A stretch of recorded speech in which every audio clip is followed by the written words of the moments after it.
Perkenalkan, nama saya Fitra, Stambuk F55119013. Perkenalkan, nama saya Claudio Huliandi Kasim, Stambuk F55119036. Perkenalkan, nama saya Nima Difrawati, Stambuk F55119037. Saya Mifka dengan Stambuk F55119112. Perkenalkan, nama saya Taufik Hidayat, Stambuk F55119158.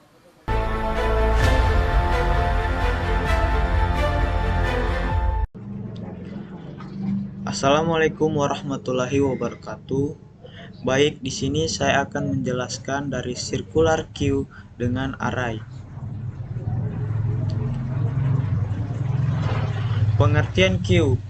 Queue adalah sebuah antrian dan queue tersebut terbagi atas dua. Yang pertama, enqueue. Enqueue adalah proses untuk memasukkan elemen, artinya menambah data baru. Jika elemen tidak bisa dimasukkan karena melebihi kapasitas queue, akan muncul error yang disebut overflow. Dan yang kedua adalah dequeue. Dequeue adalah proses untuk mengeluarkan elemen, artinya menghapus data. Jika tidak bisa mengeluarkan elemen data satupun karena kosong, akan terjadi error yang disebut dengan underflow. Oke, kita masuk pada implementasi queue dengan circular array. Circular queue yaitu adalah suatu struktur data linear di mana pengoperasiannya dilakukan berdasarkan prinsip FIFO atau first in first out, dan posisi terakhir dihubungkan kembali ke posisi pertama untuk membuat lingkaran. Ini juga disebut dengan ring buffer, atau dalam queue normal kita juga dapat memasukkan elemen hingga queue menjadi penuh.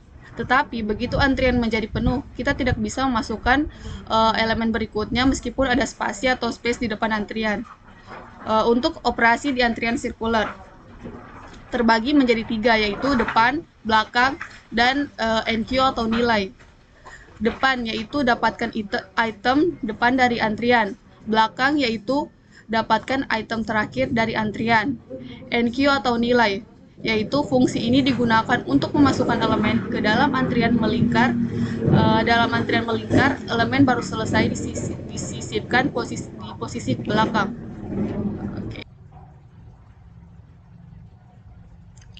Oke, baik. Sekarang masuk pada circular array. Jadi, apa sih itu circular array? Jadi, circular array itu adalah suatu array yang dibuat seakan-akan merupakan sebuah lingkaran dengan titik awal yaitu head dan titik akhir itu tail atau ekor ya, itu kepala. Nah, saling bersebelahan jika array tersebut masih kosong.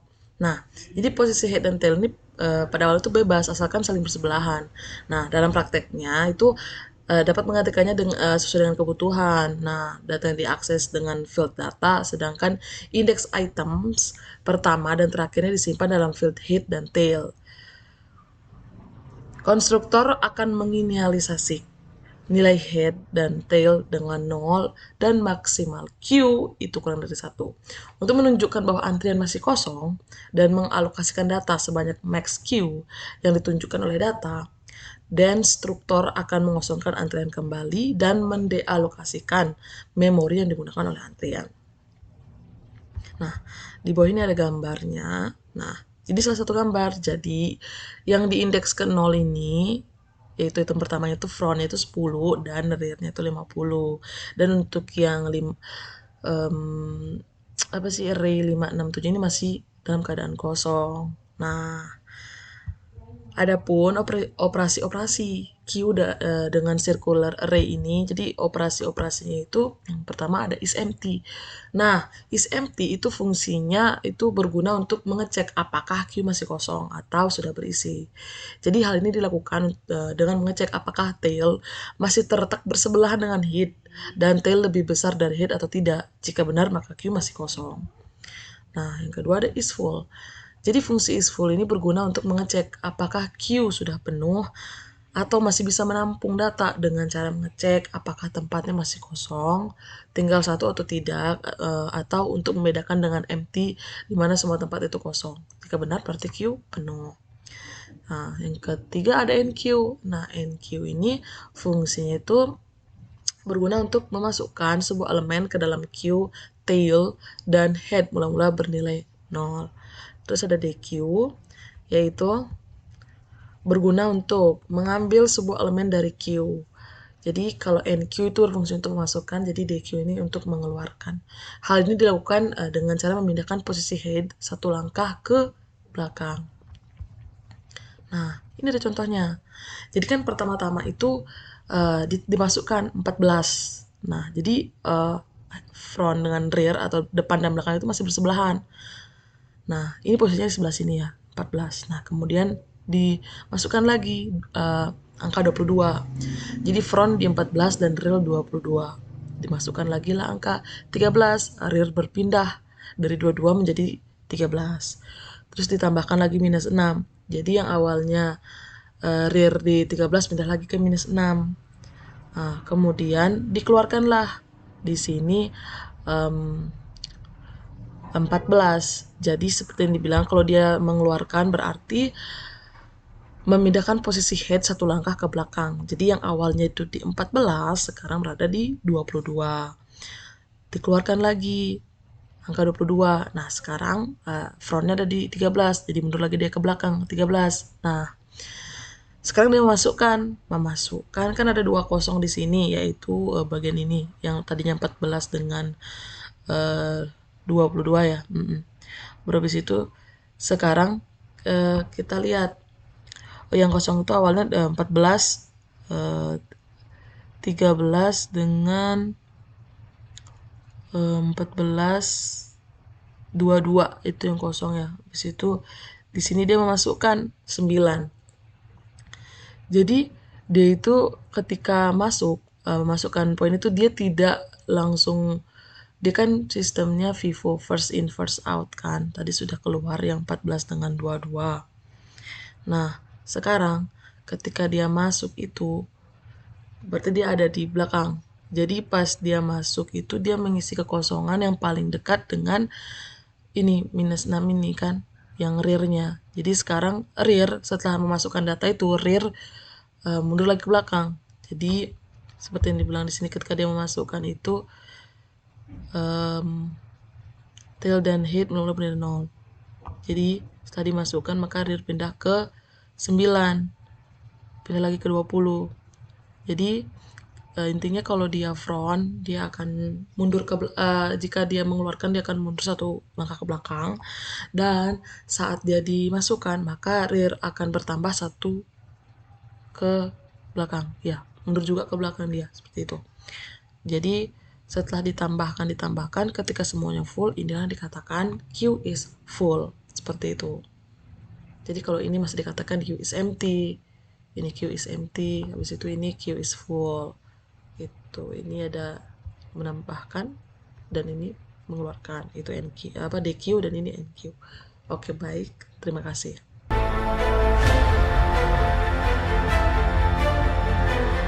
Oke, baiklah. Di sini saya akan menjelaskan kode daripada program yang telah kami buat. Kita langsung saja membuka aplikasi Disciple Plus-nya.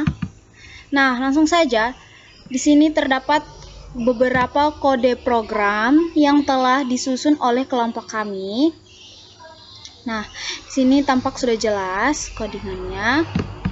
Nah, pertama-tama di sini kita melihat kode utamanya. Langsung saja ke using namespace. Insert function yaitu untuk memasukkan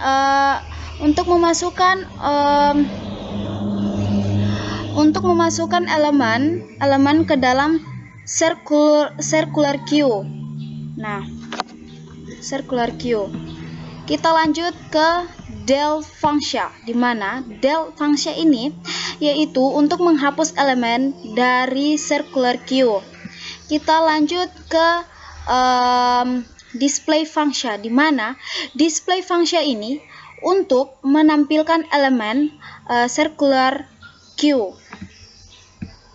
Nah, di sini terdapat sequence yang dimana ini adalah nama dari array tersendiri dan yang berukuran 7. Kenapa sampai 7? Karena diambil dari define max 7-nya. Ini, angka ini. Ini. Nah, baik. Kita lanjut ke oh iya, ini ketinggalan. Nah, ini adalah nilai depan. Nilai depan sama dengan min 1 dan nilai belakangnya juga sama dengan min 1. Oke, kita lanjut ke main-nya. Di sini main function, di mana di sini terdapat while one loop. Oke, di sini pertama-tama kita jelaskan. Nah,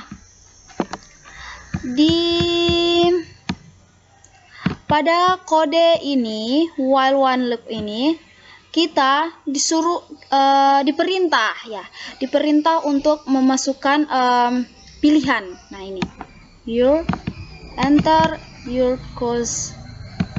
Ya, mohon maaf laptopnya bermasalah ya. Ini kita disuruh atau diperintah ya. Kita diperintah untuk memilih atau memasukkan pilihannya kita. Nah, di sini terdapat pilihan satu yaitu insert, di mana insert tadi untuk menambahkan. Yang kedua adalah pilihan dua adalah delete untuk menghapus. Yang pilihan ketiga adalah display, itu untuk menampilkan. Dan yang keempat ini adalah exit, di mana exit ini bertujuan untuk mengeluar atau kita bisa keluar atau close daripada program yang telah kita buat. Nah, di sini juga terdapat pernyataan scanf, di mana pernyataan scanf ini yaitu untuk memungkinkan pengguna untuk memasukkan pilihannya, dan pernyataan pada switch juga akan menyimpan inputan yang telah dimasukkan pada pengguna. Nah, mungkin hanya itu saja yang bisa saya jelaskan pada bagian ini. Selanjutnya kode akan dijelaskan kepada teman saya. Baik, saya akan melanjutkan penjelasan dari teman saya, yang mana di sini ada pernyataan switch, yaitu akan menyimpan inputan pilihan yang telah dimasukkan oleh pengguna. Pilihan yang valid yaitu hanya 1, 2, 3, atau 4. Selain 1, 2, 3, atau 4 akan dinyatakan tidak valid. Pernyataan switch akan mengeksekusi case yang sesuai berdasarkan pilihan pengguna. Jadi, jika pengguna menginputkan 1 sebagai pilihan, maka case 1 akan dieksekusi. Jika pengguna masukkan 2, maka case 2 akan dieksekusi. Begitu pula jika pengguna masukkan 3 atau 4, maka case 3 atau 4 akan dieksekusi. Oke. Jika pengguna masukkan inputan selain 1, 2, 3, atau 4, maka case default akan dieksekusi. Pilihan yang tidak valid akan ditampilkan pada layar. Sekian.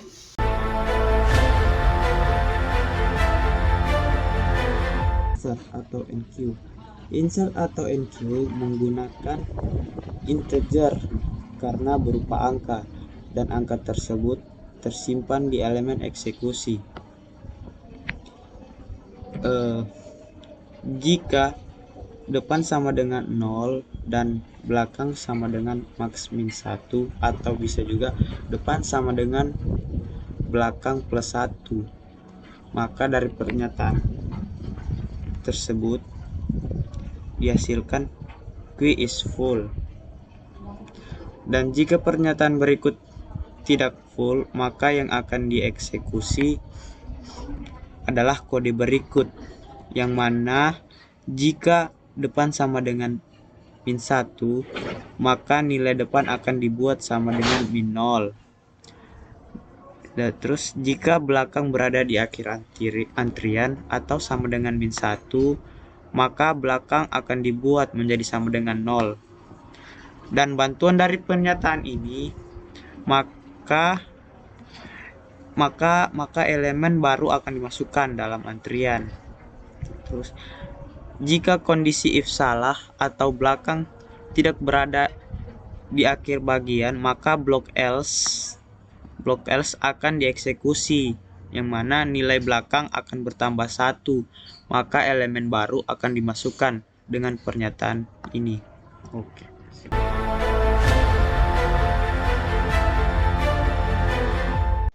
Baik, sekarang saya akan menjelaskan di bagian codingan, yaitu del function. Nah, pertama-tama, jika dalam suatu program kita melakukan pemanggilan nomor 2, maka case 2 akan dieksekusi, yang berarti melakukan pemanggilan terhadap del function. Kemudian di bagian codingan del function yang bersifat tipe data integer ini akan dieksekusi. Bagian integer elemen, jika depan sama dengan -1, atau maksudnya bisa dikatakan bahwa jika di dalam suatu antrian itu tidak terdapat satu elemen sama sekali, maka program akan menampilkan cout, yaitu Q is empty atau Q adalah kosong. Nah, kemudian di bagian elemen yang melakukan penghapusan del function, yaitu del function selalu dihapus dari depan, maka elemen selalu dihapus dari depan. Kemudian if depan sama dengan belakang, maka depan sama dengan -1 dan belakang sama dengan -1. Ini artinya jika dalam suatu antrian terdapat hanya satu elemen saja, maka fungsi ini yang akan dipanggil, yaitu depan sama dengan -1 dan belakang juga sama dengan -1. Kemudian di bagian else if, jika depan sama dengan max -1, atau maksudnya yaitu di bagian depan merupakan akhir dari antrian, maka depan sama dengan 0.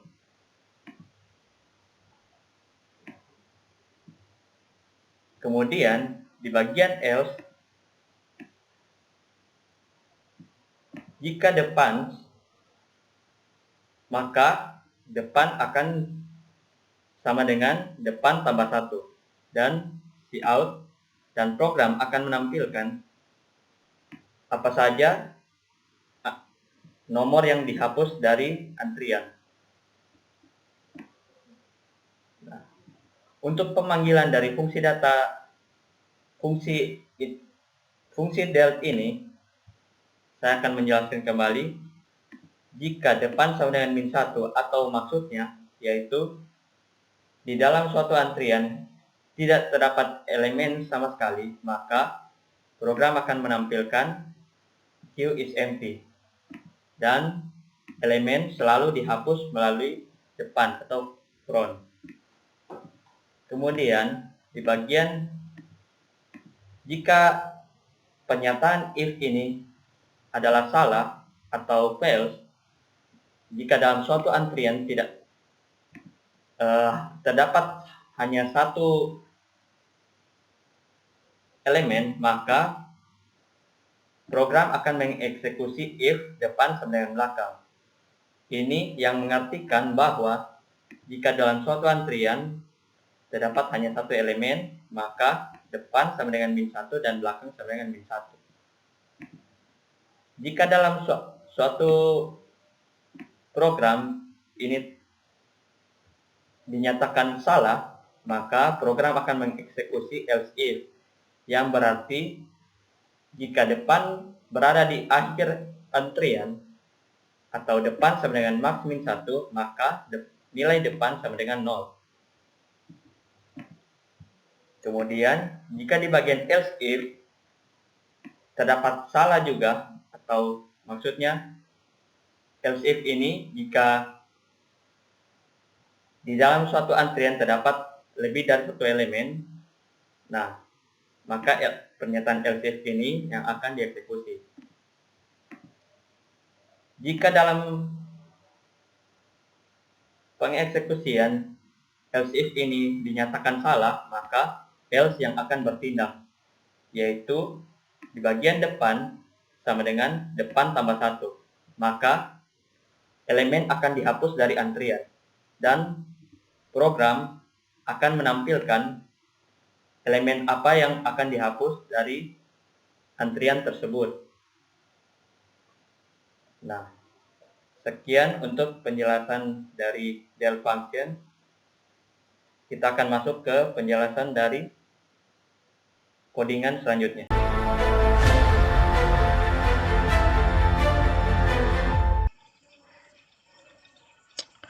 Oke, baik. Sekarang kita akan masuk pada penjelasan function display. Jadi di sini adalah program untuk menampilkan angka yang kita masukkan pada program, pada konsol. Nah, di sini kan ada function display yang berfungsi untuk menampilkan. Pertama-tama, ketika pengguna memilih display pada konsol yang ada pada case di main ini untuk case 3-nya itu display, maka pertama-tama program itu akan memeriksa gitu, apakah depan sama dengan -1, yang berarti di sini dia mengecek apakah antrian itu adakah kita menginputkan angka atau tidak di dalamnya. Nah, jika belum ada, maka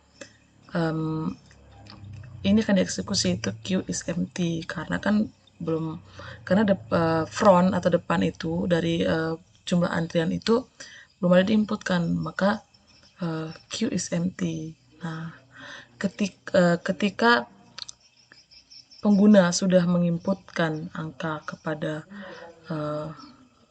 CQ atau circular queue, itu antrian, maka ini akan dieksekusi gitu. Maka if bernilai false, dan ini akan dieksekusi. Pertama, di sini deklarasikan integer i sama dengan depan.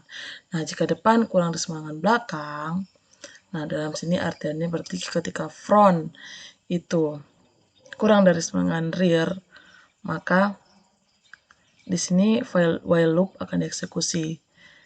Nah, cout number yang kita inputkan, maka q i++ atau circular q.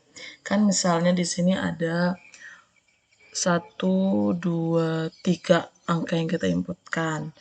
Nah, berarti rear itu berada di angka 1 dan front di angka 1 dan rear itu di angka 3. Maka dari itu, disitu kan depan kurang dari sama belakang. Maka dia bernilai true, yaitu 1 kan indeks 0, kan dia array indeks 0, maka 0 dan 2. Maka di sini depan bernilai 0 dan depan bernilai belakang, maka i kurang sama dengan belakang, berarti kan i-nya itu 0, indeks array-nya itu yang pertama itu 0, maka dia bernilai true, maka number ditambahkan, itu i dipluskan. Nah, beda lagi ketika kan ini ada 3 jumlah angka, jadi maksimum angkanya itu anggaplah situ 3, kan di program ini ada 7, untuk memudahkan di sini ada 3. Nah, ketika kita menambahkan, setelah kita menambahkan, kan ini full kan pertamanya, terus dia delete, maka front akan berpindah 1 ke belakang seperti penjelasan di awal itu yang bagian konsep circular queue. 2 menjadi front, kemudian 3 menjadi rear, bersebelahan. Nah, ketika menginputkan data kembali, maka data itu akan masuk ke indeks 0 ini menjadi tertambah, maka rear akan berpindah lagi ke indeks 0 ini. Maka disinilah akan dieksekusi else. Jadi while loop di mana i kurang dari sama dengan max 1. Jadi kan sini berarti yang tadi saya contohkan max kurang 1, berarti 3 dikurang 1 berarti 2 kan, 2. Jadi sedangkan i-nya itu 0. 0 kurang sama max minus 1, berarti itu memenuhi. Maka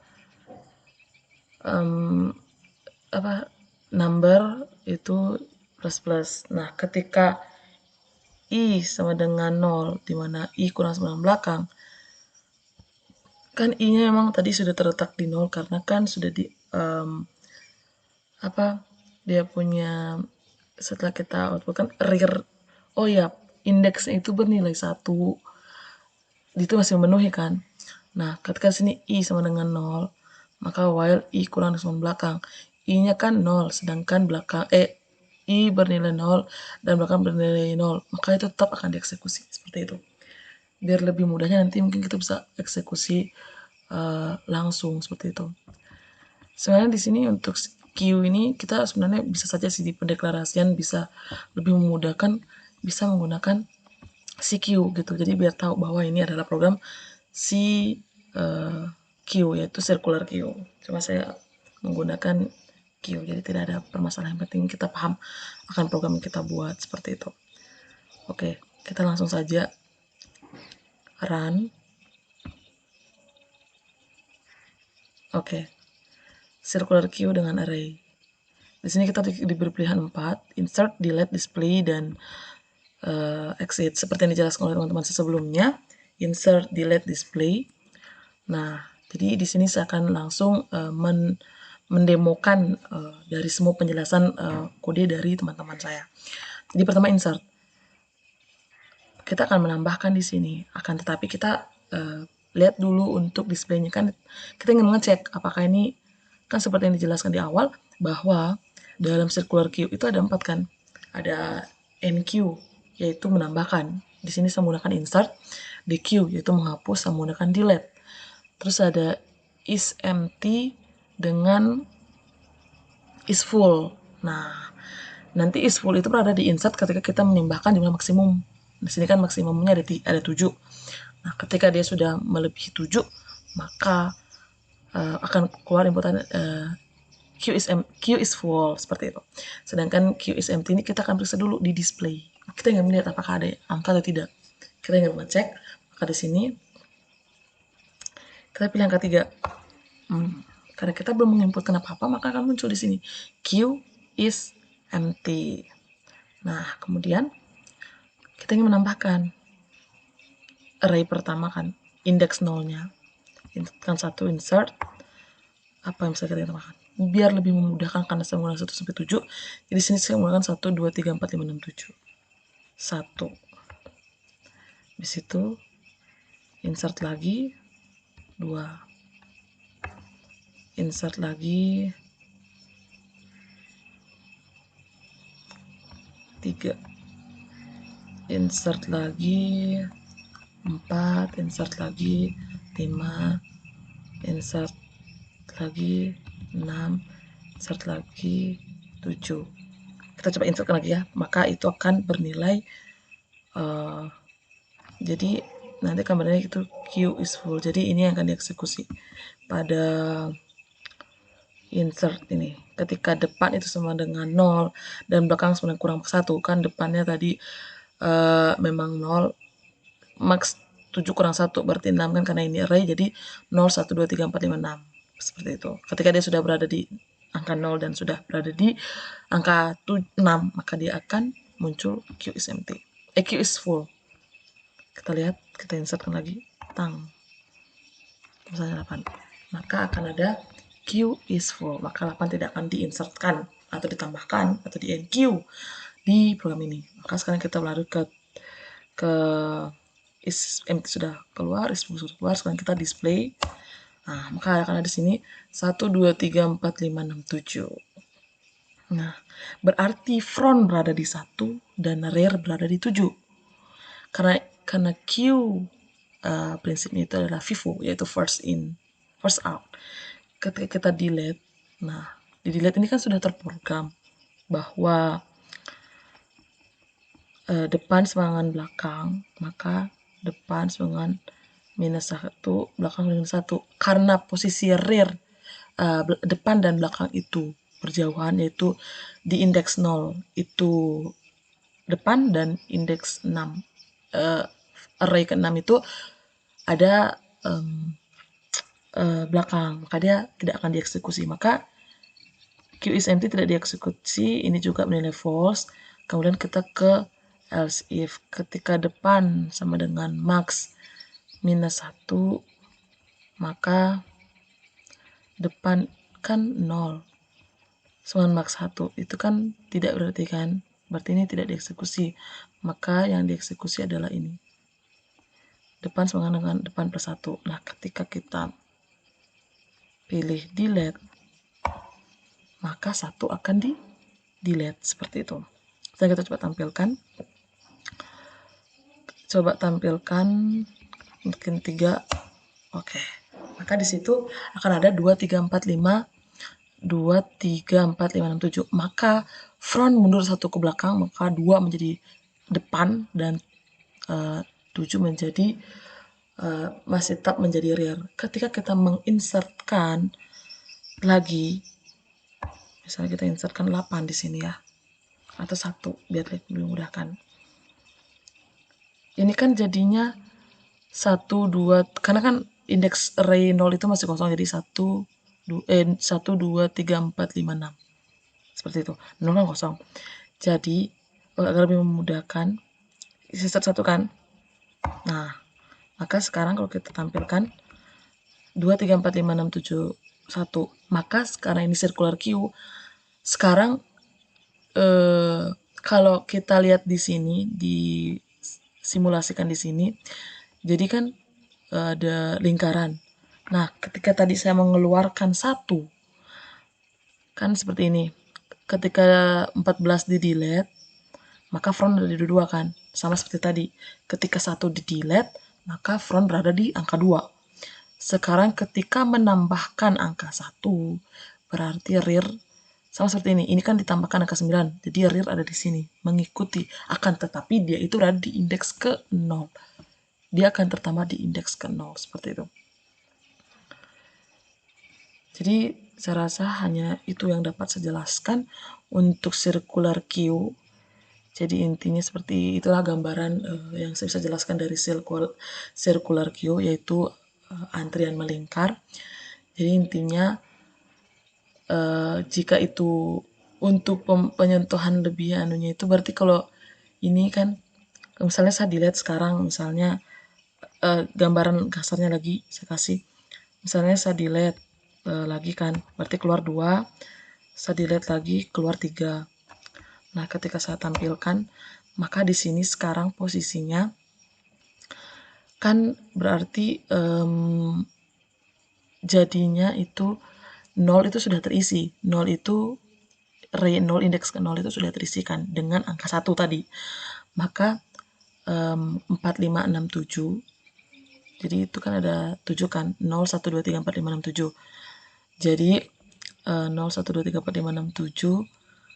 Si 4 jadi front. Berarti front sekarang berada di indeks ketiga dan rear berada di indeks ke 0. Nah, jadi ketika kita menginsertkan lagi, misalnya angka 2 kita insertkan, kita display. Nah, maka sekarang si front berada di indeks ke 3 dan depan di indeks ketiga dan belakang atau rear itu berada di indeks ke 1 seperti itu. Jadi seperti itulah circular queue, kerja dari circular queue itu seperti itu. Jadi seperti itu, semoga teman-teman semua yang menonton video ini dapat mengerti. Sekian yang dapat saya jelaskan. Kami sekelompok mengucapkan terima kasih banyak.